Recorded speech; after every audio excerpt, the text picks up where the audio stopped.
Sejam todos bem-vindos ao canal Medo Silencioso.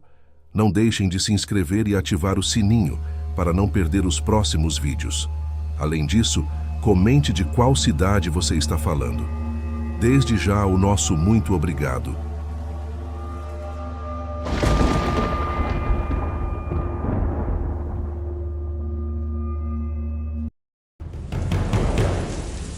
Olá, pessoal.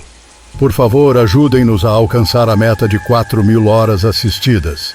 Assistam aos nossos vídeos até o final e não se esqueçam de deixar o seu like, ativar as notificações e fazer um comentário sobre o que acharam dos nossos vídeos. Contamos com o seu apoio.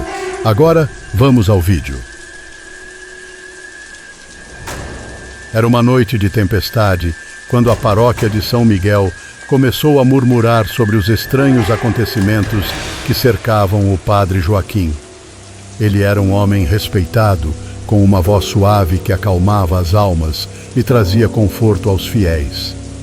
No entanto, à medida que os dias se tornaram noites e as noites se tornaram tormentas, um mistério começou a se desenrolar em torno dele. As pessoas começaram a notar que o padre, uma figura uma vez serena, tinha mudado. Suas missas, que antes eram cheias de luz e esperança, agora pareciam sombrias, como se a própria escuridão estivesse invadindo sua alma. Durante os sermões, os olhos do padre brilhavam de maneira estranha e seus gestos tornaram-se mais inquietos. O que antes era um acolhimento caloroso se transformara em uma presença perturbadora. Os rumores sobre o padre Joaquim começaram a se espalhar. As velhas senhoras da paróquia sussurravam em suas reuniões de café, nervosas e aflitas. Ele não é mais o mesmo, diziam, enquanto olhavam pela janela da igreja como se esperassem ver algo nas sombras. Algo aconteceu com ele. Certa noite, uma tempestade especialmente feroz assolou a cidade. Relâmpagos iluminavam o céu e o vento assobiava pelas ruas. A paróquia estava deserta, exceto pelo padre, que havia decidido ficar na igreja. Ele se sentou em seu escritório, cercado por velas que lançavam sombras dançantes nas paredes de pedra. Enquanto relâmpagos cortavam o céu, algo começou a acontecer. Na calada da noite, enquanto a tempestade rugia lá fora, um gemido profundo ecoou pelo ar. Era um som que parecia vir das profundezas da própria terra, um eco de dor e desespero. O padre Joaquim levantou-se, um brilho inusitado em seus olhos. Ele se dirigiu à sacristia, onde guardava os itens mais sagrados da igreja. Mas ao invés de buscar consolo nas relíquias, um desejo primal parecia ter tomado conta dele.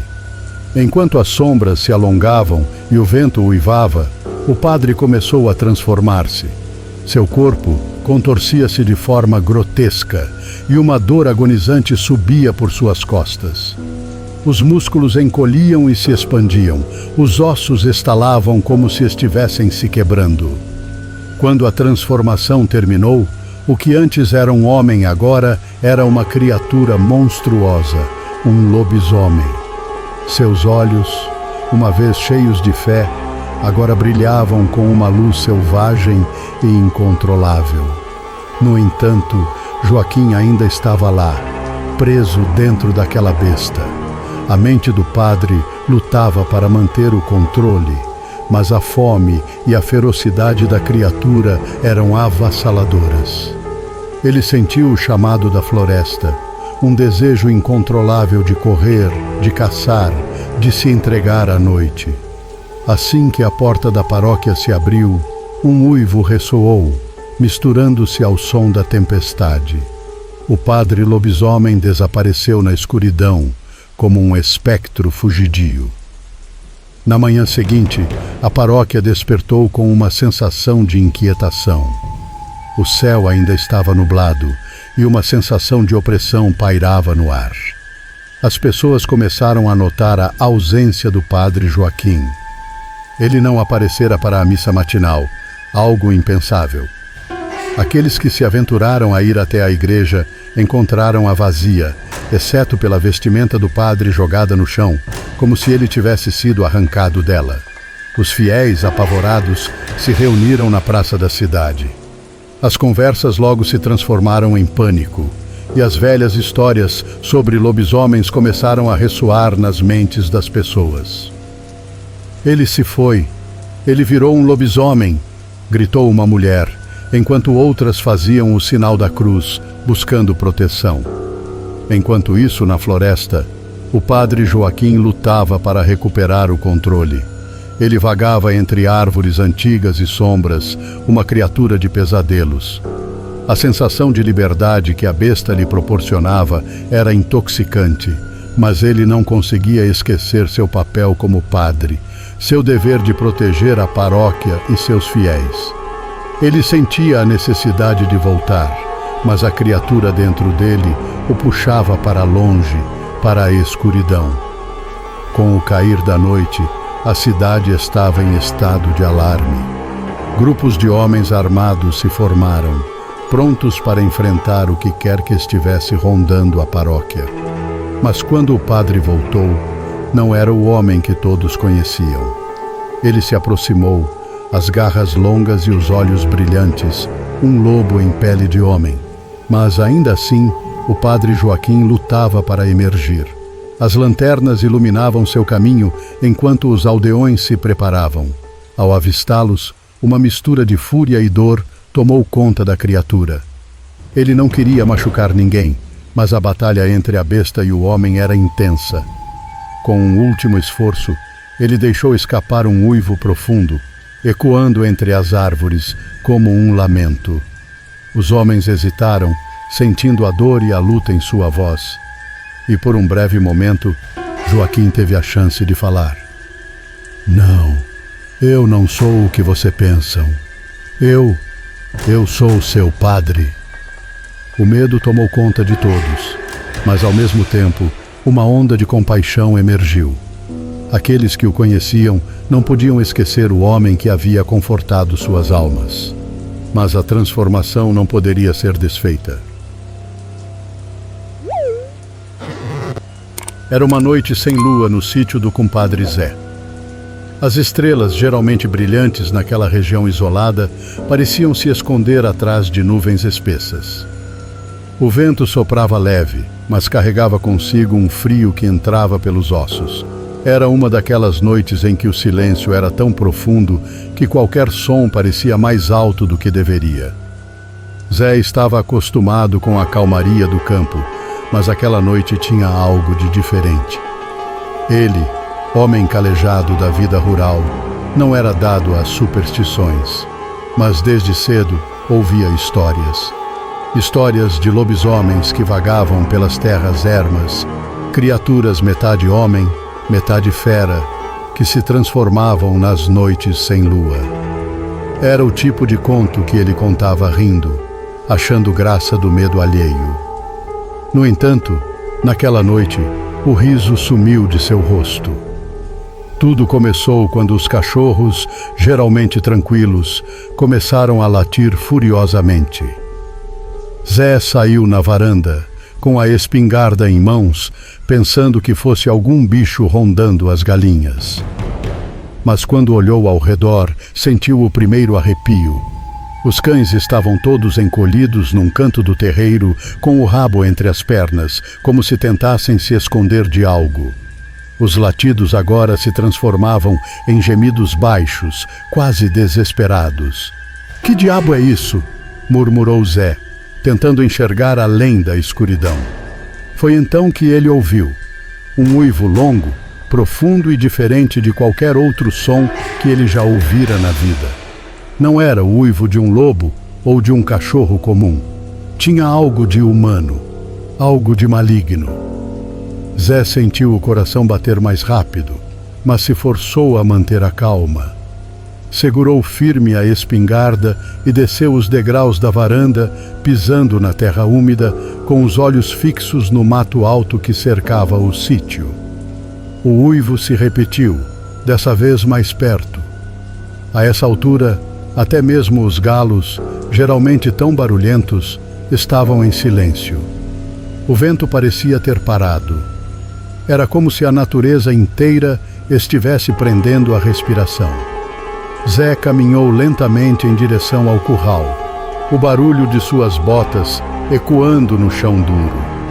Ao longe, ele pôde ver uma sombra se movendo entre as árvores. A criatura era enorme, muito maior do que qualquer animal que ele já havia visto. Caminhava de maneira estranha, quase mancando, mas com uma rapidez assustadora. Os pelos negros brilhavam à luz fraca das estrelas e seus olhos, aqueles olhos amarelos, brilhavam como duas brasas, fixos na direção de Zé. O compadre Zé, homem de coragem, sentiu o suor escorrer pela testa. Ele levantou a espingarda, apontando para a criatura que agora se erguia nas patas traseiras, revelando sua forma grotesca. O corpo de um homem, mas coberto de pelos, com garras afiadas e um focinho alongado. As histórias que ele sempre desprezou como bobagem agora pareciam mais reais do que nunca. A besta avançou e Zé disparou. O som do tiro rompeu o silêncio da noite e a criatura soltou um urro que fez as folhas das árvores tremerem. Zé correu em direção à casa, o coração quase saindo pela boca. Ele sabia que aquele tiro não havia sido suficiente. Ao olhar para trás, viu a criatura se levantar novamente, agora ainda mais furiosa. O lobisomem correu em sua direção com uma velocidade sobrenatural, o chão vibrando sob seus pés. Zé trancou a porta de madeira velha e pesada, tentando controlar a respiração. O uivo da criatura se aproximava cada vez mais. Do lado de fora, ele ouviu as garras rasgando a madeira da casa, enquanto o lobisomem tentava entrar. Cada arranhão parecia ecoar em sua alma, como um aviso de que o fim estava próximo. Ele se trancou no quarto, segurando firme a espingarda, e rezou. Rezou como nunca antes, pedindo proteção contra aquela maldição que agora rondava seu lar. Os uivos e os arranhões continuaram por horas, ou talvez tenham sido apenas minutos. O tempo havia perdido o sentido para Zé. Ele estava preso no terror daquela noite sem fim. Então, de repente, o som cessou. O silêncio voltou a reinar. Zé ficou imóvel, o corpo todo tremendo, esperando o pior. Mas, contra todas as expectativas, a criatura não conseguiu entrar. Ao amanhecer, quando o sol finalmente começou a despontar no horizonte, ele saiu da casa, com a espingarda ainda nas mãos.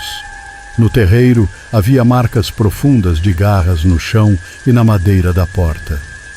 O cheiro de enxofre e sangue pairava no ar, mas a criatura havia desaparecido. Compadre Zé sobreviveu, mas nunca mais foi o mesmo. O medo e a lembrança daquela noite ficaram gravados em sua mente. E sempre que o céu ficava sem lua, ele fechava bem todas as portas e janelas, sabendo que lá fora, nas sombras, o lobisomem ainda rondava. Boa noite a todos do canal. Meu nome é Marcos e contarei um relato que aconteceu comigo. Era uma noite escura e chuvosa, dessas em que o vento uiva pelos corredores vazios, como se tentasse avisar que algo ruim estava prestes a acontecer. No necrotério municipal, localizado nos arredores da cidade, a rotina costumava ser tranquila. O lugar era sombrio, sim, mas a monotonia das noites frias ali oferecia uma certa paz aos poucos funcionários que ainda se aventuravam a trabalhar no turno noturno. Marcos, o encarregado daquele turno, já estava acostumado com o silêncio opressor e a escuridão pesada daquele lugar. Porém, naquela noite, o ar estava diferente. Algo parecia errado. O cheiro metálico de sangue, que geralmente era sutil, agora pairava no ar como uma presença viva, quase sufocante. As luzes piscavam intermitentemente e o gerador, que nunca falhava, deu sinais de desgaste. Era como se o próprio edifício estivesse reagindo a algo. Marcos fechou o livro que estava lendo, sentindo um arrepio inesperado subir por sua espinha. Levantou-se da cadeira, colocando sua jaqueta surrada, e caminhou até a sala de corpos.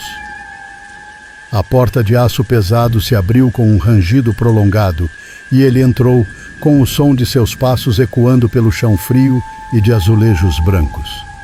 As gavetas metálicas que guardavam os corpos estavam todas fechadas, exceto uma, que ficava no fundo do corredor estreito. A gaveta número 13. Uma sensação incômoda tomou conta dele. Lembrou-se de que havia fechado todas as gavetas no início do turno. Um pensamento irracional se formou em sua mente. Ele não estava sozinho ali. Algo mais estava presente naquela sala gélida. Engolindo seco, ele se aproximou da gaveta aberta. O corpo ali dentro não estava mais coberto pelo lençol branco. Era o cadáver de um homem grande, musculoso, encontrado no bosque naquela mesma manhã. Marcos recordava as instruções. A polícia mencionara marcas de mordidas profundas no cadáver, como se tivesse sido atacado por um animal selvagem. Mas o que mais chamou sua atenção foi a expressão de terror congelada no rosto do morto, como se tivesse visto algo além da compreensão. De repente, um ruído baixo, quase um grunhido, ecoou pelo necrotério. Marcos parou, o coração batendo acelerado. O som vinha do fundo da sala. Ele virou-se lentamente, tentando se convencer de que era apenas sua imaginação pregando peças. Mas então, o grunhido se intensificou, como se algo estivesse tentando respirar com dificuldade. Foi nesse momento que ele viu. No canto mais escuro da sala, uma figura se movia. Era grande, muito maior que qualquer ser humano. A pele pálida e o cabelo desgrenhado tornavam a criatura indistinguível a princípio. Mas quando ela deu um passo à frente, a luz fraca do necrotério revelou sua verdadeira forma. Não era um homem, nem tampouco um animal. Era algo entre os dois, uma criatura deformada com garras afiadas e olhos amarelos brilhando na escuridão. O lobisomem. O pânico tomou conta de Marcos.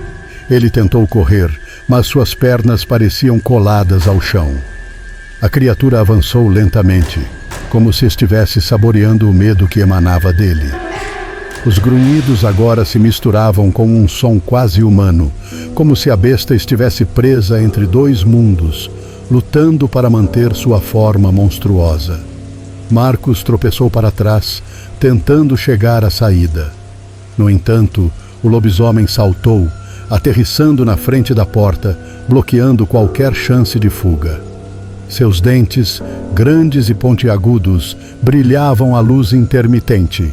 O cheiro de carne podre e sangue fresco encheu o ar quando a criatura rugiu, o som reverberando por todo o necrotério. Desesperado, Marcos agarrou uma das ferramentas de autópsia que estavam sobre a mesa próxima.